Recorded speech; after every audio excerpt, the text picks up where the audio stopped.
Before we begin, the Gamer's Advocate would like to remind you that any episode could contain game spoilers, so watch or listen with discretion. And now your hosts, AMKomnenos, Banana, and Legion. Enjoy the show. So what did we decide on? What did you guys... Oh, we didn't.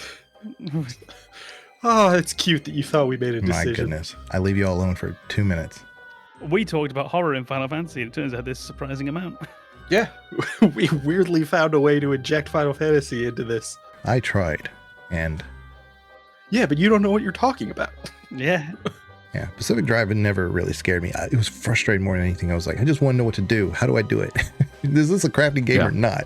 What we'll do is we'll get started. We're going to get this going, and then Baba, if you got to go, take off. You try to get rid of me? No. Banana Baba. If Banana and Baba, you got to go. Me and Kama, we'll handle this. Do a Baldur's Gate episode. Baldur's Gate 2. How dare you? Well, welcome to another one of the Gamers Advocates podcasts. We are joined with AMKomnenos. AMKomnenos. Keep going. BananaHammockRepublic. Oh, I would have loved if you mispronounced banana somehow. And Dr. Babbaganoush. MD. And myself, Legion. And what we're doing this month is going over spooky things. Spooky month is upon us, and we can't get enough. Well, I can't get enough. I don't know about Banana and Com. Com seems to be pretty indifferent towards the horror thing, but that's okay. I think he enjoys it. He just a little subdued here and there about some things, but that's okay. How do you feel about horror in general, Com? I much prefer horror films and horror books to horror video games. There's something... What's your favorite horror film? My favorite horror film is one of... I'm gonna pick three, so sod you. Sure. my favorite horror series, is The Haunting of Hill House, the Netflix series, which I think was absolutely incredible. I think it was just done to a ludicrously high degree.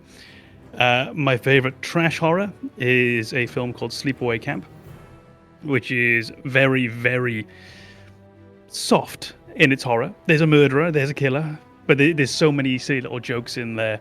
And it does have the immortal line, eat shit and die. No, eat shit and live, which has lived in my psyche for 1,000 years and more. And the final one, which is probably my favorite all-around horror, and this would get me flack from horror fans, is the US remake of The Ring, which I think is an astounding horror film. She came out of the well. Yeah, I remember that. Yeah. Oh, that was so good. No, this is my new canon. I want that. The Ring had Naomi Watts, which is always a good sign. I can't think of anyone who personifies roles as well as she does. Absolutely astounding. So for me, that's my big three favorites. Okay, well, we're on the topic. What about you, Babbaganoush? You got any favorite movies or films or books? Oh man, all trash horror. I love the trash horror. Should be. No. I'm nostalgic, and I love Halloween and Freddy Krueger movies. I'm just Nightmare on Elm Street. I'm sorry, I'm a little at a loss at the moment, but definitely the older scary movies for me. Yeah, I mean those were so campy, and what's funny is that in retrospect, I hear this a lot. Where a lot of back then we were more scared back then. I'm like, no, we weren't. We knew those were campy. They were meant to be campy. But then there was a difference between horror and gore. And a lot of those were gore. And if it was categorized as gore, it was pretty much a campy. But you get things like Friday the 13th, which was more on the horror side. It wasn't really meant to be a blood fest. But Nightmare on Elm Street was definitely more of the campy side of things, and so when you had like the crossover like Freddy meets Jason, I never kind of got into that because you're actually talking about two different styles of campy horrorness, But back then, I mean, I was a kid back then, and I knew that this freaking thing was campy. I mean, because then again, I grew up on Creature from the Black Lagoon and a bunch of so but yeah, no, I totally hear what you're saying, Baba. But it is interesting that like I do hear from time to time is like back then it was more visceral to us because we didn't know the difference between all the modern graphics that were added into the games or the movies and stuff that is nowadays. But that's not really how it worked. I mean, I think we really saw things like Critters and House and weird movies like that weren't really meant to be real. The real games the real movies that got us, I think, were movies like Alien. This is where you had a difference between certain kinds of horror. There's a lot of very good horror has an element of fun attached to it. I think they realize that it's very hard for an audience to sit down for 90 minutes and be genuinely scared the entire time. We need to have that release. We need to have those moments where we can just, okay, let go. And there's a lot of ways you can do that. You can have a nice violent kill, which is a weird thing to say, but you can have a nice violent kill at the end of a chase scene where you just get that cathartic, okay, at least that bit's over. Or you can have some silly jokes, a change in the tone, and they both work very well. They killed the annoying teenager. Oh, finally. What about you, Banana? You got any favorite films or books? I don't know.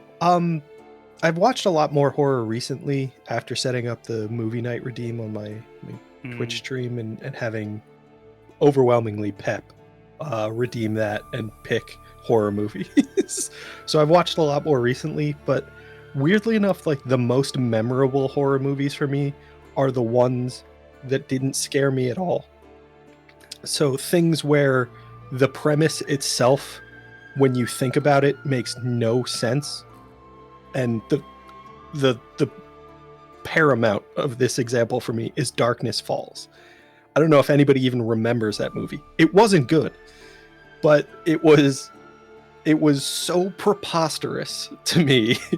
Inevitably, I would, grow up to become an optical engineer. So, like, the fact that the villain's weakness was light was something that I overanalyzed to the point where I was like, this movie's stupid. And that is what, like, completely dismantled the horror element for me. But I don't know why. That seems to be my weird enjoyment. And maybe it's the cynic in me that just, like, I like tearing things apart.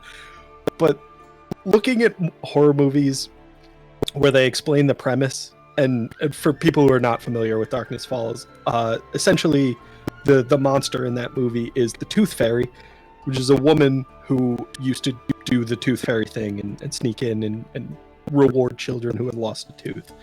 This new rule came into effect where any child who saw her while she was doing her Tooth Fairy thing would be brutally murdered.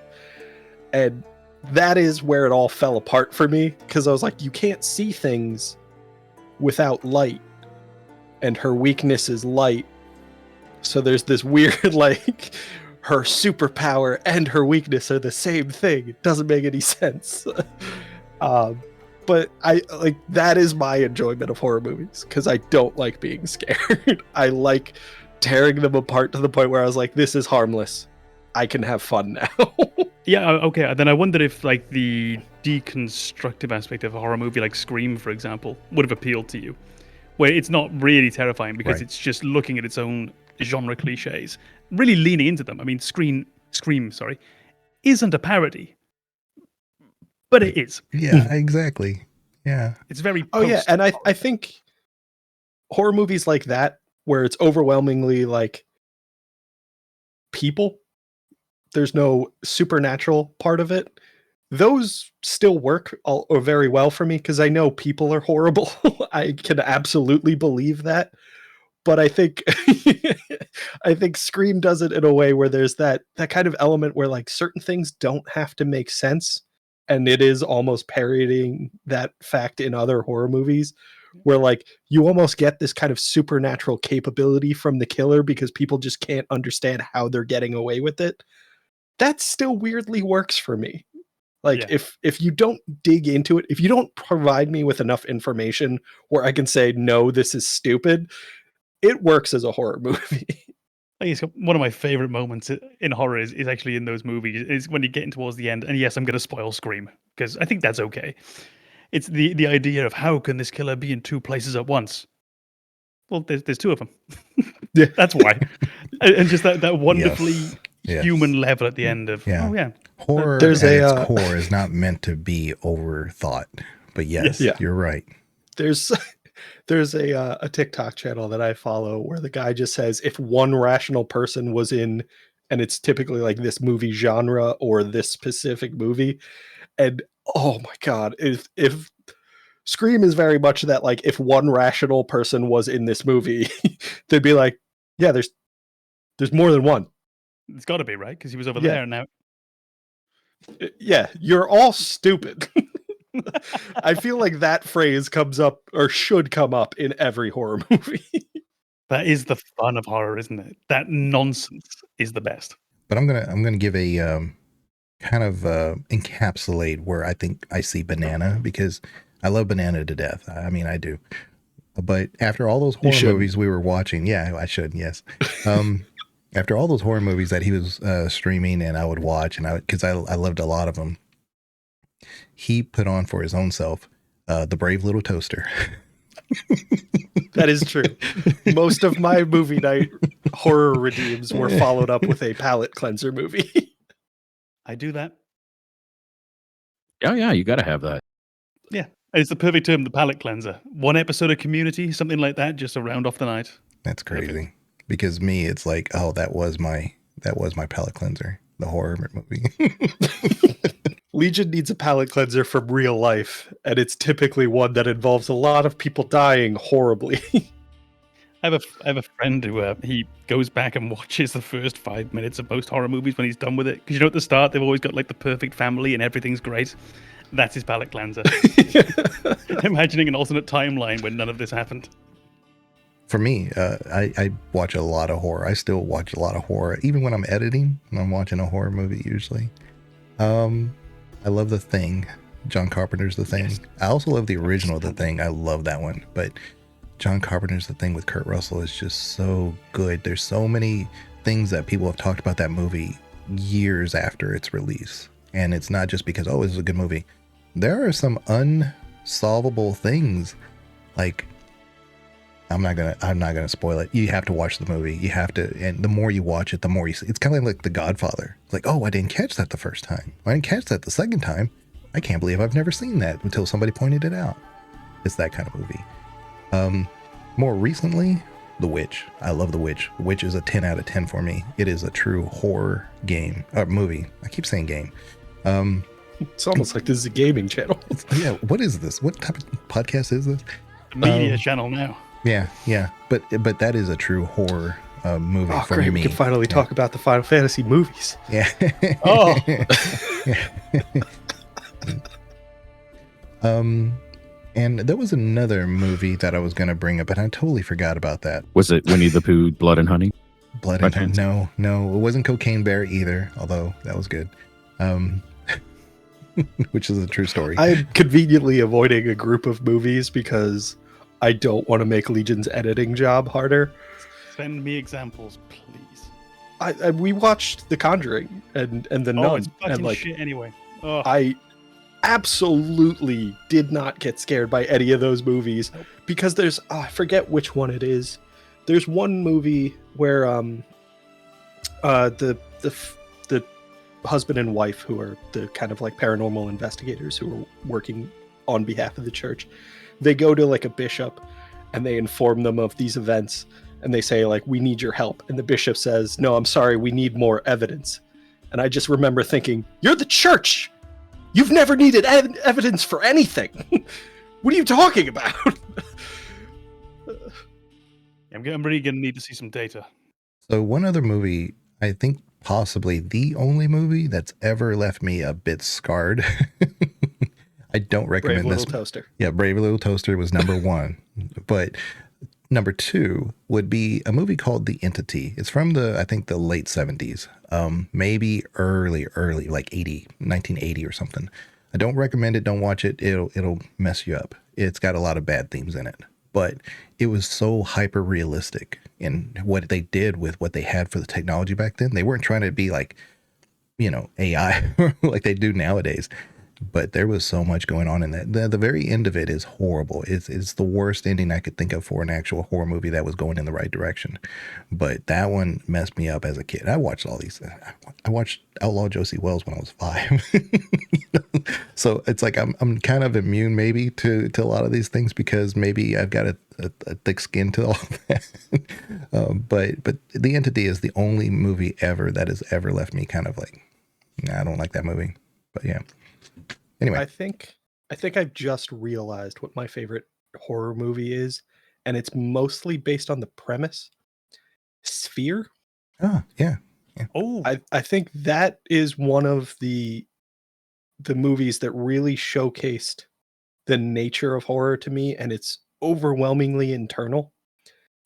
Horror is very personal. It's very much what scares you as an individual, and Sphere kind of represented the premise of your fears are things you manifest, and that I'm not on board with that. I don't want that. It scares the hell out of me. That the things that I most want to avoid are the things that I would probably conjure in that universe, and I don't trust myself. Well, congratulations. I think y'all did really good. I think that was a topic that was a great introduction here. So, elements in horror games that maybe we both think work and don't work, because what works in one game may not necessarily work in another. And I think we brought up off stream a couple of different things, and you had some really good points about that, Banana. But do you want to kind of like start us off with some of those elements? Sure. I think every horror game has an element of tension to it, and that's something that needs to be there in horror.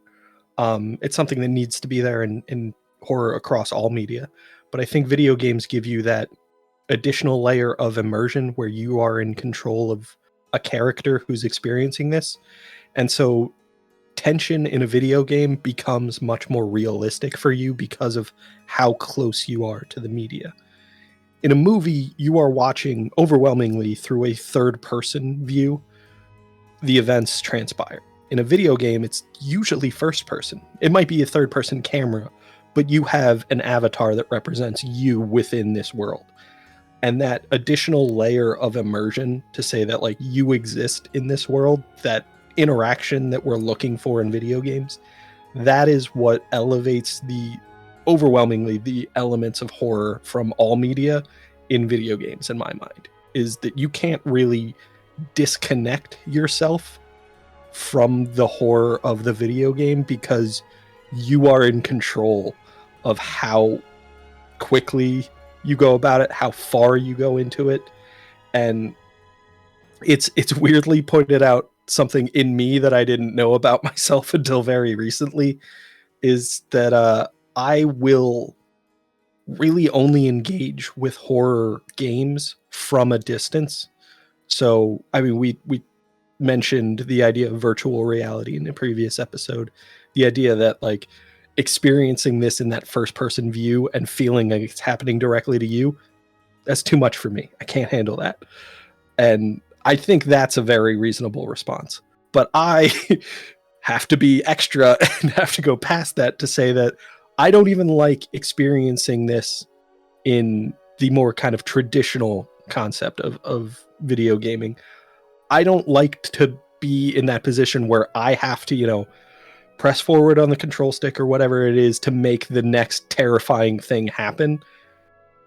And for that reason, I kind of tend to watch horror streamers, horror let's plays, horror videos online of people going through and playing these horror games with that additional level of disconnect to say that like it's not happening to me. Now I can appreciate what's actually going on. And that's, I think that's the thing that separates video games from horror movies, horror books, is that there's an inherent immersion just because you are in control in video games. And I need that to not be there if I'm going to enjoy horror. I think it's you lack the basic fundamental safety nets you have with a more passive form of media. And I'm just thinking of easy examples that you can do. If you're watching a very, very scary movie, you can do this. You can just do that for 30 seconds and you know whatever's going to happen has probably happened. If you're reading a book, you can skip a page. You always have that chance. With video games, you never get to miss a moment. You never get to. As you rightly pointed out, you're the one who has to push forward on that stick. If the character knows there's something scary behind that door, nothing is going to happen until you muster up your courage and you open that damn door. And that really unique perspective that you have on horror, where you actually have to make this happen. It's not going to happen independently. You have to go and do it.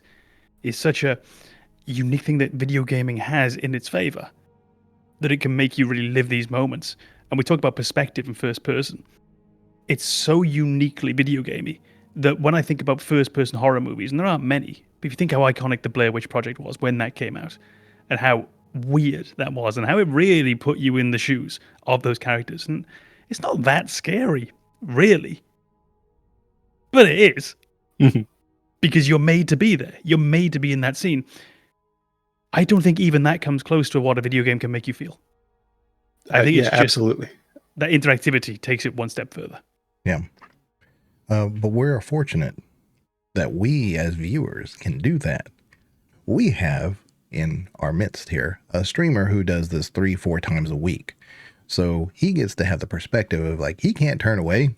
He has to integrate not only with chat, the viewers, the game, any other issues that even his own rig may be giving him. That's the true horror. Oh, yes. OBS, the horror game. Bandwidth is the ultimate horror. But Baba, can you give us your perspective on some of these? Like, because obviously you have to juggle all those things. Is it more horrifying because you're in there, or do you find a sense of displacement because of the fact that you are having these other distractions that, I mean, how immersive does that get you into your game? No, and actually, I want to thank Banana. Like, thank you very much. For me, anyway, I appreciate a viewer that is there that can actually be rational about some of these things, because I'm definitely not. I'll take I'll take what is that game? At Dead of Night. So in trying to figure out what room to go to, what floor to be on, how to progress the story, I'm running around like a chicken with my head cut off. A guy's chasing me down a hallway with a bat. I've locked myself in a room and I can hear him stomping down the hallway. My decision making is not going to be the best, you know? So I definitely appreciate somebody's like, he's outside the door, don't go out there, you know? Yeah, the traditional horror movie viewer yelling at the screen. Exactly.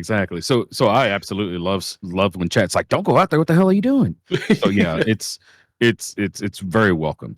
And I like that, you know, for people that's really cool, but I like that feeling, that hair on the back of your neck standing up when you hear him thudding down the hallway, or saying your name outside of the door of the room that you're in, you know, that I love that. And I think that's the best part of it.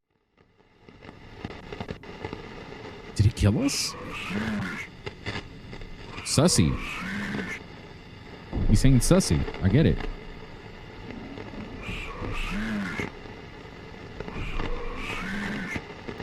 Okay.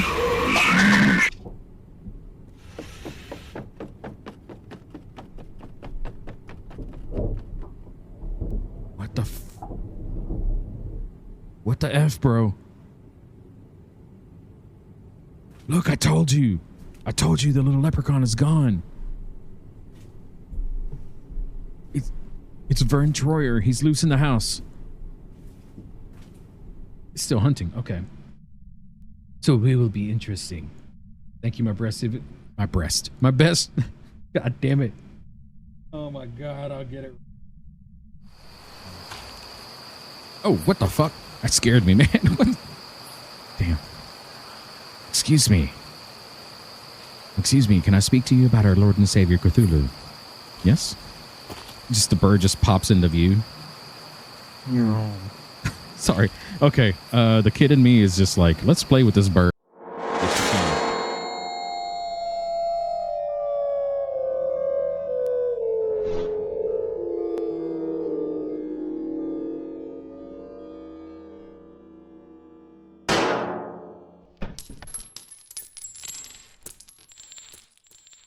Hey.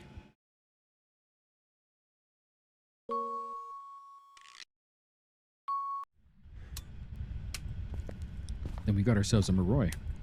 See, the only thing I don't like about this, oh, you motherfucker, dude. You just hunted.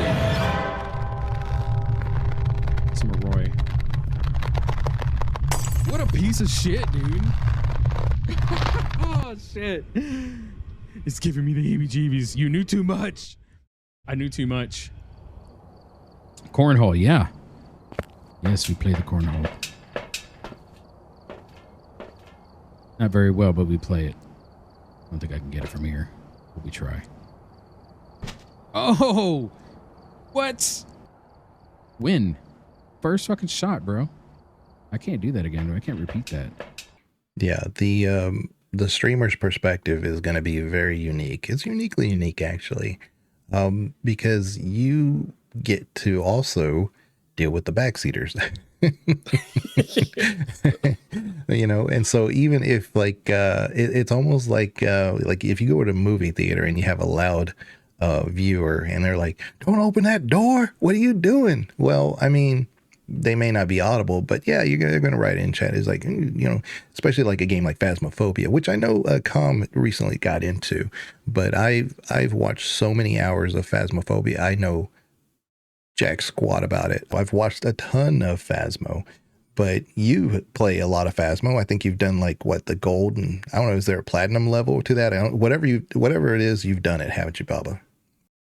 Yeah. And in a sense, there's a way of just figuring out and just breezing through it. You know, you could figure out what a ghost does before, when you go into the house. As soon as you hear that first knock around and stuff like that, you can start, you know, deducing what ghost it is. So that element of surprise and all that is gone, but they still seem to throw in those little bitty jump scares where you turn around and all of a sudden the ghost is right there, right behind you, without making a sound. They still seem to get you. Yeah. So the game is, would you say it's because it's not optimized, or that's just how the gameplay is? That's how just how it is. And it's a feature. I guess that kind of works in a way. It's like, really, we shouldn't know what a ghost is going to do, you know? I think Phas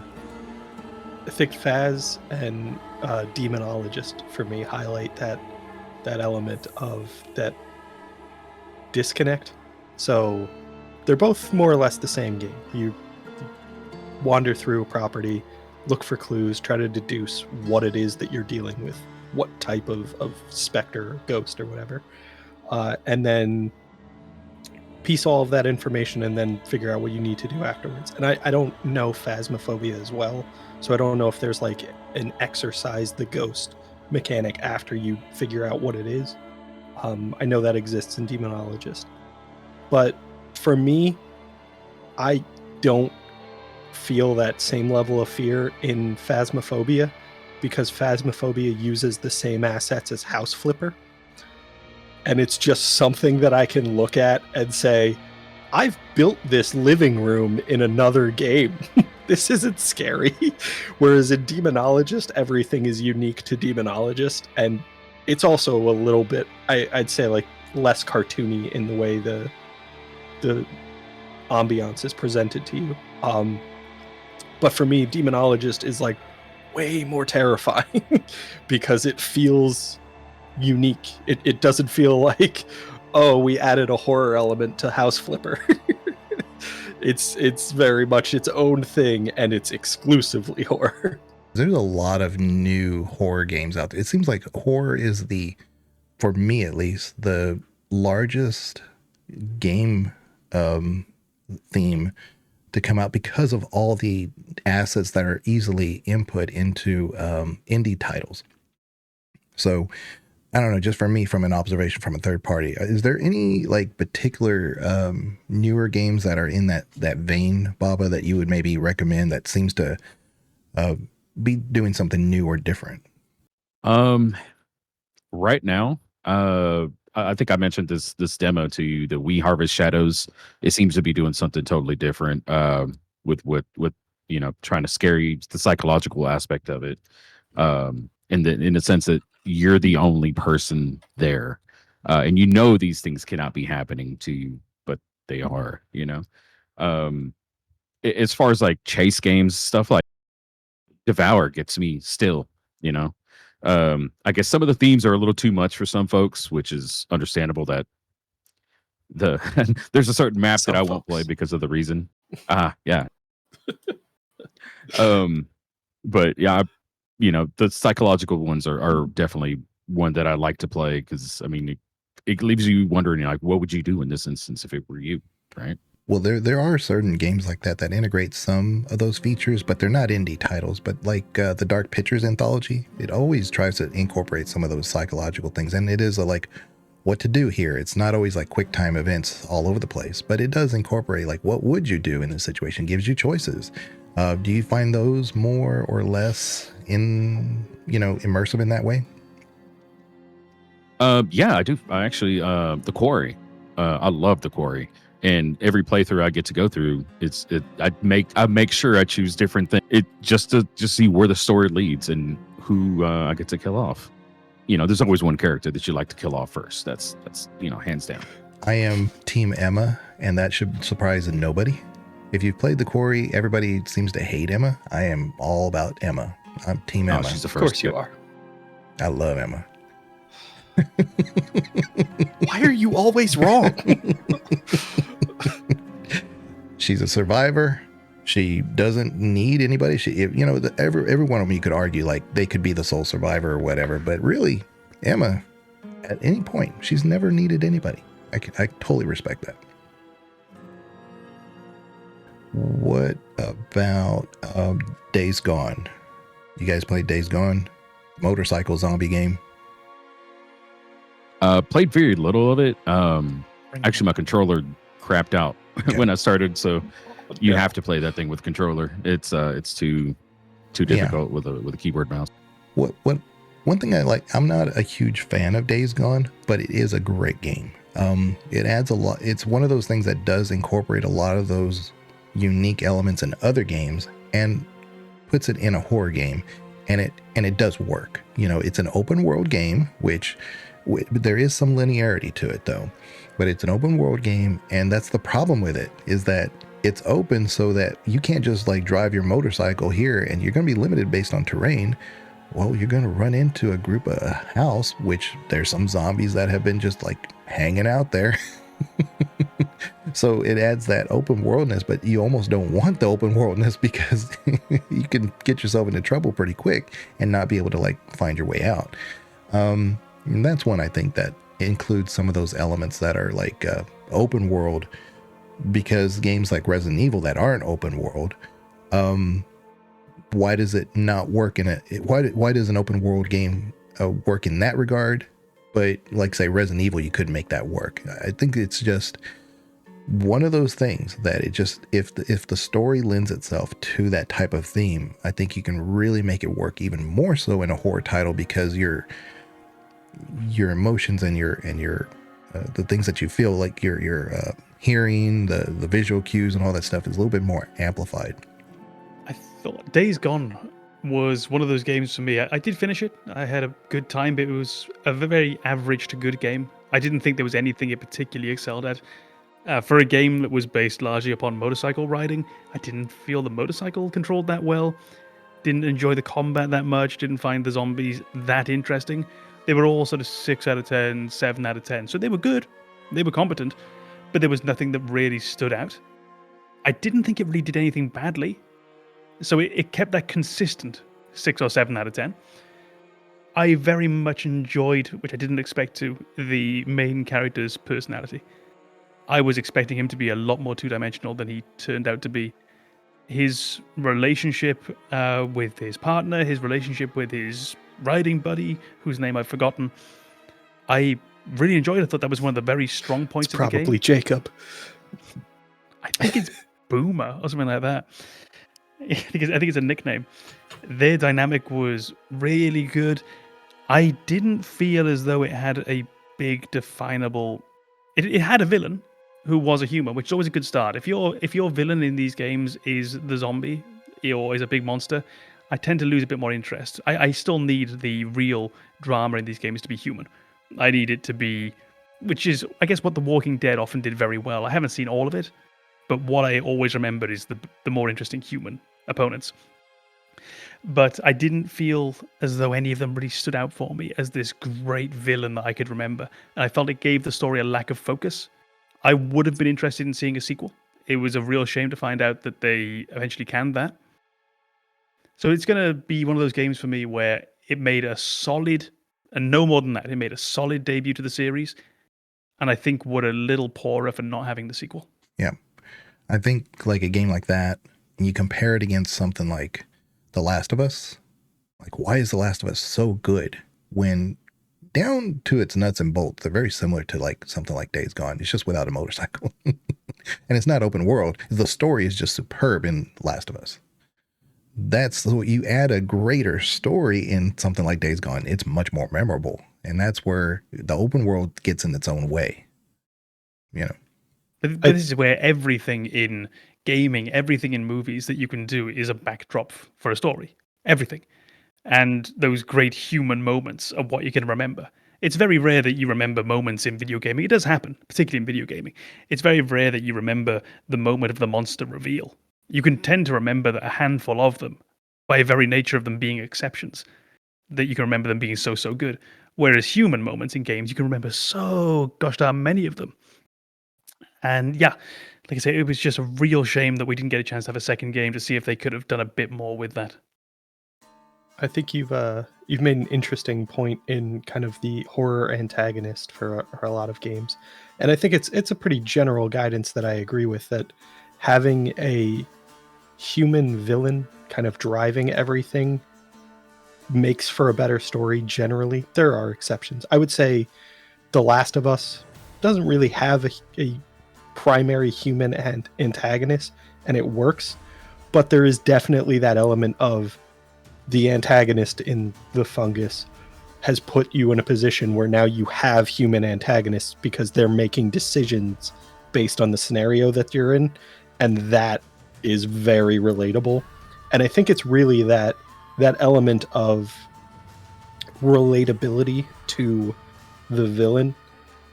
So in a lot of Resident Evil games, it's orchestrated by a main human antagonist. In some of those games, the human antagonist ends up becoming kind of a monster, and it still works. And I think it has to do with the fact that it's like a human intelligence. It's a kind of familiar starting point, so you can relate to it. And then when they become monstrous, you still think of it as kind of like a human entity operating this kind of monstrosity, this almost vehicle that they've become, and that really still works for me. And I think I generally agree. Having that kind of relatable, familiar human antagonist in a horror game is not always, but generally the most engaging for me. I think we're painting in broad strokes, of course. There are those exceptions. Right. Jaws doesn't need a human behind it. Right. For example. Is it just a general line? Yeah, I was about to say, is like, then there's games like The Baby in Yellow. It's a human, but it's not relatable. But yeah. Like that's a great game. Is it a human? Yeah, you're or right, is it just human shaped? That might be one that I have to stream for Spoopy Month, just so that everybody gets an understanding of what I'm talking about. That game creeps me out. Don't like it. And I think the fact that it is human shaped is definitely part of why it creeps me out. So Baba, what about like jump scares? Do jump scares get to you at all? Oh yeah. I don't think you've seen my playthrough of Outlast or Outlast Trials. Yeah, that definitely. Those games are so jump scare filled. Yeah, absolutely. And I mean, I think that's it's a game that definitely kind of it thrives. It moves the game along with those jump scares, whereas like Poppy's Playhouse and things like that, they don't get me as much because I and it's kind of campy, so it doesn't really do it for me. Did you play Summer 58?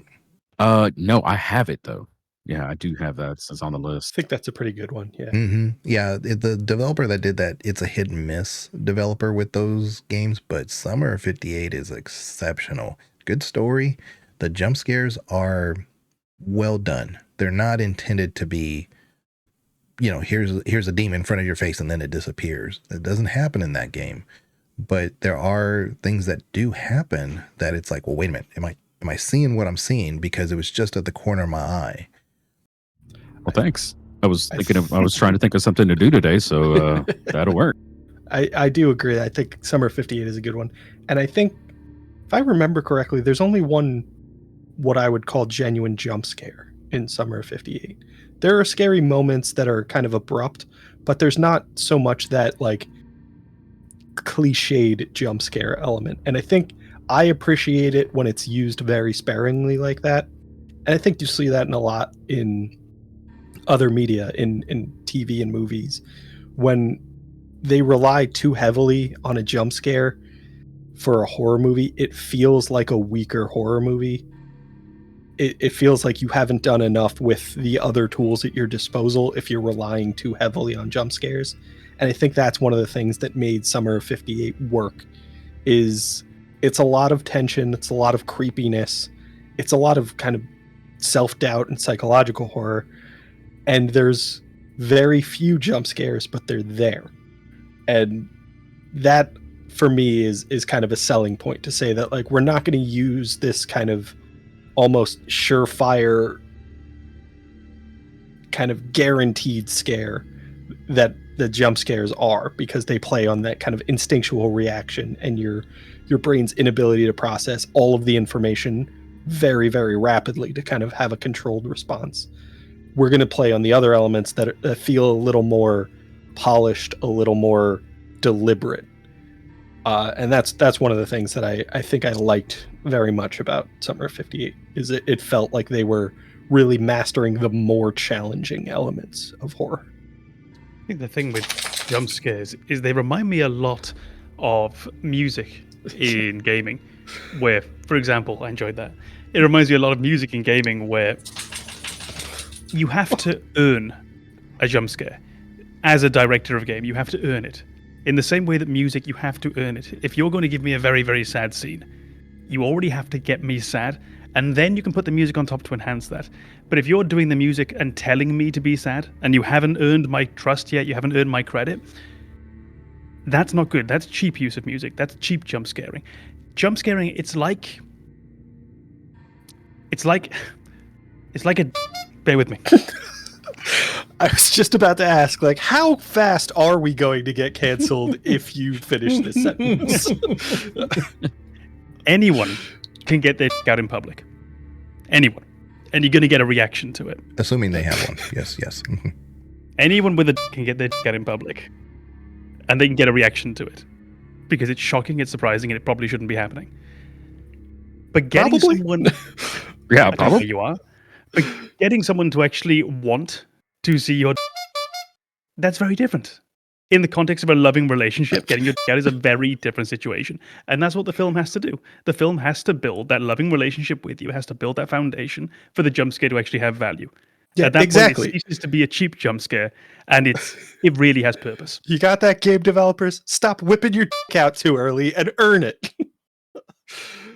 Assuming we're not at a nude beach, because you don't want to be the only one who doesn't have their dick out. So I do. What is the does nude not beach appeal of to me at gaming? all.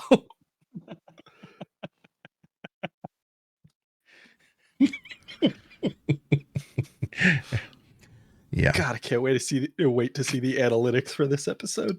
Just let the viewer drop off. Yeah, the spike when people are like, wait, what did he just say? As they go back to replay, you said jump scares are like a and then the sudden drop off in viewership when you explain yourself. The chapter cut off. Are games like... Although I do think we found our first shot. Oh Lord. Yeah. I think there's a lot of jump scares in games that don't really always intend them to be jump scares. Things like I don't know, like Fallout, even Elder Scrolls does it from time to time. You have that Dead by Daylight. Well, I mean, yeah, but like even in Elder Scrolls, where like the Draugr, the Draugr, yeah. So the Draugr just simply like gets up if you're not used to looking for them in those crypts, and suddenly there's one behind you and one in front of you, and then wakes up another one because you fired a missile that missed or something. And anyway, the point here is that it's kind of a jump scare, but it's not really intended to be a jump scare. And I think in those situations, not that works necessarily, but I don't know if we'd classify them as jump scares, but they do work. I think that's where you've earned the credit through the rest of the game. You've put me in that situation now where you didn't even need to do a full jump scare. You don't need the violin. Sorry, you don't need that sound. You don't need the camera zoom. You've put me enough in your world that you have given me a softer version of a jump scare, and it works. Yeah, I think if the reason a jump scare exists is because of my lack of awareness, then you're totally fine. Like if I'm the problem, you're good. But if you're not presenting me with enough information to anticipate that it's happening, or if I just cannot determine that, like, oh, this Draugr has the potential for this jump scare, then it feels cheap. It feels like you're withholding information just to facilitate the jump scare. Does everyone have possibly maybe Babbaganoush somewhere in your mind, like one jump scare that you remember that really stood out and you think, ooh, yeah, that got me? Oh, several times. But first, I want to kind of bring it back to Legion here. What mod are you playing in Elder Scrolls where you can shoot missiles at Draugr, man? That sounds really good. I need that mod pack. It's called Magic Missile. Simply bigger arrows. Simply bigger arrows. I don't use many mods, and one of them is simply bigger trees because I love my big trees. So simply bigger arrows, yeah. But yeah, in kind of talking about those jump scares, man, they it's necessary, right? They kind of go hand in hand. There's the where they just kind of get you, the cheap jump scares, like you were saying. If you build up the tension and then just drop off, it's like you're left without that euphoric feeling you were talking about earlier, So I've played a lot of horror games. One that comes to mind that's kind of new is The Gravedigger. I don't know if you guys seen it. You're robbing graves, right? You're robbing graves, and all of a sudden the demon is standing right behind you. There's no sound that he makes when he appears or anything. You just turn around and he's there. Hard nip. It's weird, but that has always gotten me. It's almost like you're not crafting in that game, but you are doing other activities, and it distracts you enough to where you're not but you are doing something wrong. So you're inviting this evil element. So for it to show up is not surprising, but the how, when, and why, and the randomness of it definitely could. Yeah, sure. Exactly. What about you, Banana? You got any specific jump scares that you can remember?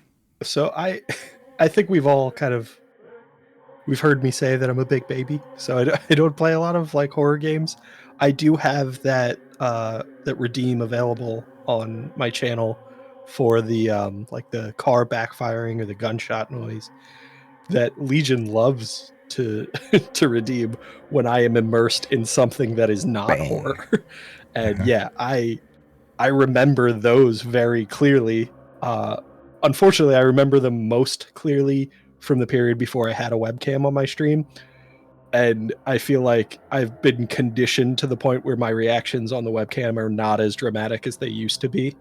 But I definitely remember a number of times where I was playing just, kind of a cozy game or a familiar game, and I was not expecting anything like that.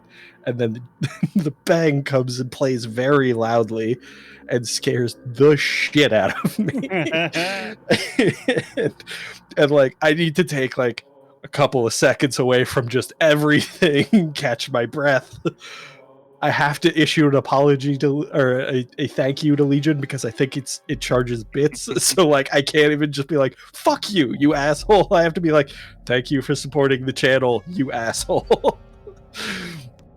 those stand out for me. It's those ones where like I am completely immersed in something not scary at all, and then somebody hits me with the jump scare. Yeah, I get hyper focused. I don't really react to jump scares at all. You can give me the best laid out jump scare. It's probably not going to get me.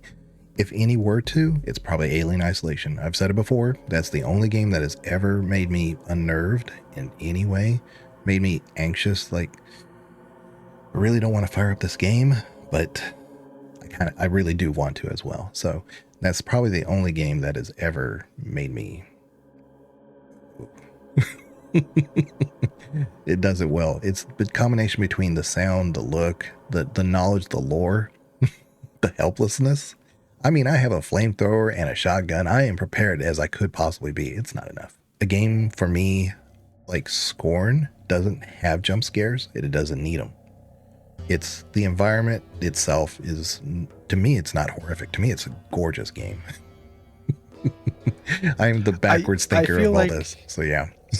Scorn follows into that more creepy than horror. And maybe that's not actually a distinction. Maybe creepy is kind of a subset of horror.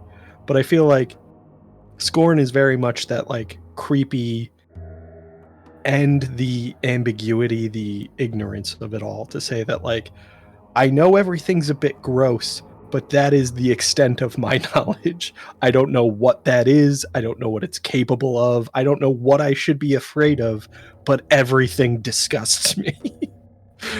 I feel like that's the perfect summary of Scorn.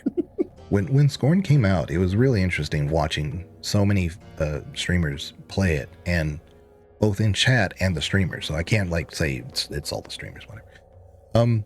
But they were all like, "Wow, that looks like a certain body part." Yeah, it's Geiger-esque.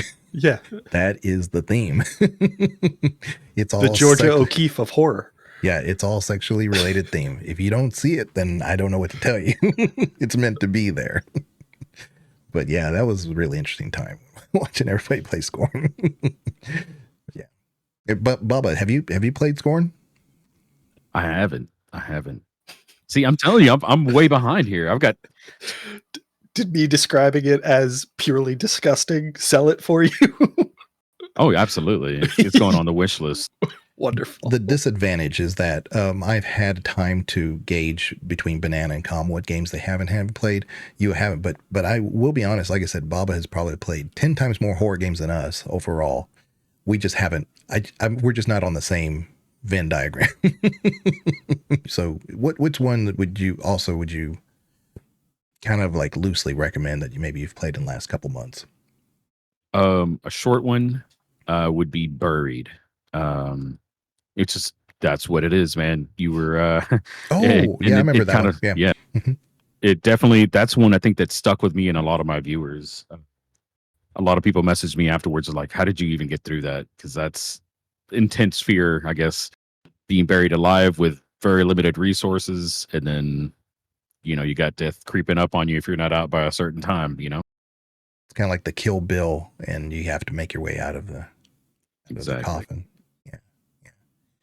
Yeah. It's a limited space. You have some clues there. You might unlock this. That gives you that, and it's kind of stressful because you don't like have an infinite amount of light. So yeah, absolutely. You're trying to figure out how to unlock this lock without a key, and all of a sudden there's another hand on your shoulder. It's like, that's not my hand. So audio cues, and you'd mentioned that before, Com. Any particular game that you would say that does well as far as its audio mixing? Oddly enough, and this is going to be very annoying, Final Fantasy VII has a horror segment, and Banana and I were discussing it, and I think it's as good an example of sound design in horror as anything. So I'm not going to linger on this one. I'm just going to very quickly point out that for anyone who's played the game, the segment in the Shinra building from your release from prison up until the death of the president is masterfully done horror. You get the indication that something's wrong. You get a trail to follow. You get lots of visual signs of what might be up ahead by the tracks that it's left behind, by the trail it's left behind. You've got the music which has that low tension. It never really plays a melody, just the low sort of throbbing sounds. You've got that. And ultimately you do get a release. You do get a payoff, and it's not too long. So there's that, because I had to force that in. Aside from that, I think the game I played with the best sound design in horror is probably Resident Evil.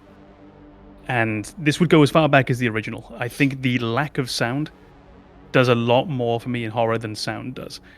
I think as soon as you start playing, with exceptions, as soon as you start playing the violins and the cellos, as soon as you start telling me musically how I'm supposed to feel, there's a gut instinct in me that wants to not feel that. Because I don't want you to force me how to feel. I want to be made to feel this way by the natural sound within the game.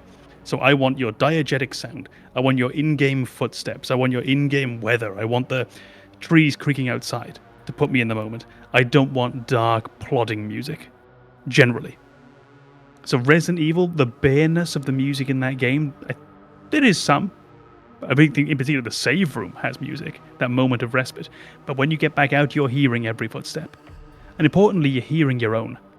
I think your own footsteps in a game like that, there's something very dread-filling in that. And then now and again, they're confusing it with, was that mine? The original Resident Evil, outstanding. I have, as we kind of mentioned, a limited experience with horror games because they're not really my style. But there's one that I follow pretty regularly in Dead by Daylight, which I think most people who play Dead by Daylight wouldn't describe it as a horror game. But it has an interesting sound design element to it in that you hear your own footsteps. You hear the footsteps of the killer if you're playing Survivor. But there's this terror radius, meaning it's essentially a circle that follows the killer.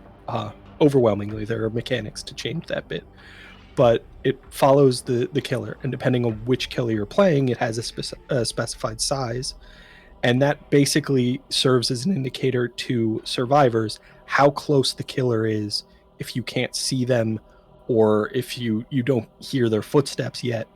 But there are killers whose entire kind of function builds around just negating that terror radius. They're stealth killers. They're supposed to sneak up on you.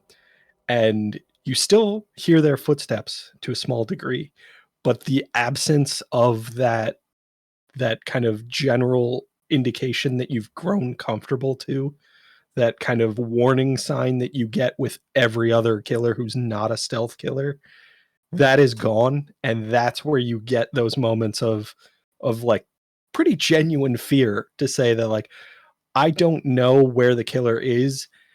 And a big part of that is I don't know if they're right behind me because they very much could be without this terror radius anymore. And I think, I mean, I love to rip apart Dead by Daylight for all the things that they do poorly. That's one of the things I think they did really well, is the idea that this general guidance that you have with most killers might disappear, or they might be running a perk that lets them, abandon their terror radius for a bit. And it kind of brings back that horror element that you really only get in Dead by Daylight from the aesthetics. It's not so much about a horror experience, but now you have that genuine fear of, I don't know where the killer is. I know they're still out there trying to kill me, but now I have to go off the other senses. I'm now limited in the ways that I can perceive this killer. I think that's actually reminded me of a few things with Dead by Daylight. So I have around 10 hours in the game. It's all recent, so I'm very new to the game. Generally having a really good time. And I remember the first time I had the ghost face from Scream as the killer, and I think his must be based on that, because we were getting caught left, right, and center by that guy. Yeah. Just all of a sudden, that moment of, I'm being stabbed. There was no warning, and it was fantastic, because everyone else, I think my first killer was Dracula from Castlevania, and he comes with organ music when he's within X amount of feet of you. Oh, and every killer has a unique sound in their terror radius and their own chase music. That's so good. Nice. Like, it's just something about that gives it so much character, and you add to it something else as well, which I think is a very great design choice. The killer is generally, I think there might be an exception if I'm right, but the killer is generally faster than the players. And they have a slight variance in how much. It's really hard to keep track of a killer. You will lose sight. very quickly. Even if you consciously think, I'm going to watch this guy, I'm going to see where he goes, I'm going to see what he does, you're not going to keep track. You simply cannot. So for every moment that you find that release of, okay, I know where he is, he's over there, he's walking that way, I see him.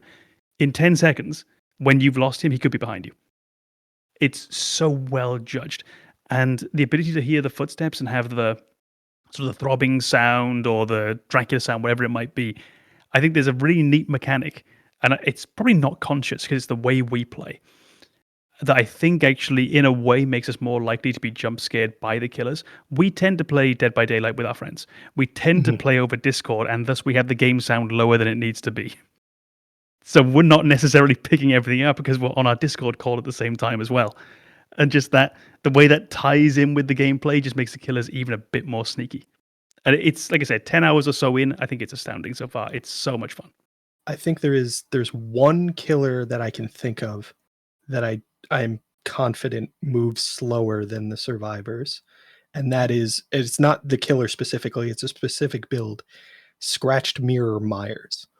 And it's Michael Myers, and the Scratch Mirror add-on basically makes sure that he stays in his first tier, his stealth form.